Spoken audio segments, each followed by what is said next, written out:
Bible portion taken for today's meditation is Luke chapter 1 verses 39 to 45. Luke chapter 1 verses 39 to 45. In those days Mary arose and went with haste into the hill country to a town in Judah, and she entered the house of Zechariah and greeted Elizabeth. And when Elizabeth heard the greeting of Mary, the baby leaped in her womb. And Elizabeth was filled with the Holy Spirit, and she exclaimed with loud cry, "Blessed are you among women, and blessed is the fruit of your womb. And why is this granted to me, that the mother of my Lord should come to me? For behold, when the sound of your greeting came to my ears, the baby in my womb leaped for joy.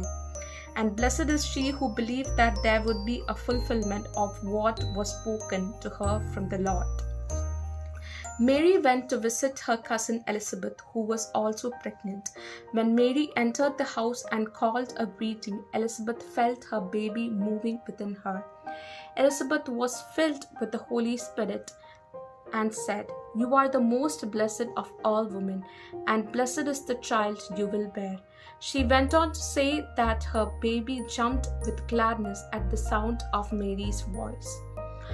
Here, Mary is the ark of new covenant. She contained within her body the Messiah who would give the final law, who would offer the final sacrifice, and who would give the final heavenly bread.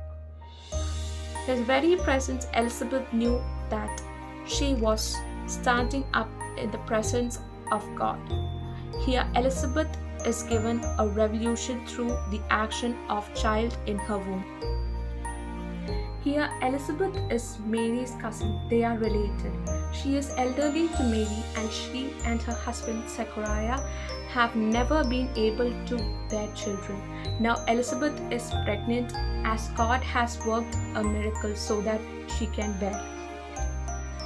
Their child will grow up to be John the Baptist, the person whose role in life is to prepare people for Jesus.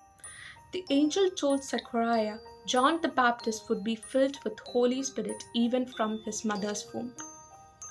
Mary goes to visit her cousin Elizabeth when both of them are expecting their babies. Elizabeth's baby leaped in her womb when Mary entered the house and called a greeting. Here we see that John began his prophecy in the womb by jumping with gladness because he knew the Messiah's presence.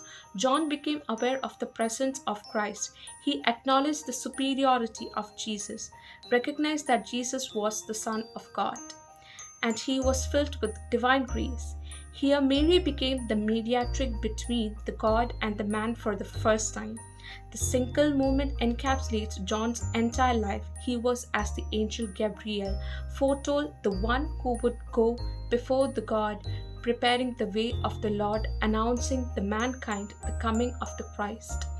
In this Christmas season, let us leap and mesmerize with joy for the birth of Jesus, just like John the Baptist leaped with joy in his mother's womb. And let us believe that everything is possible by Jesus by our side.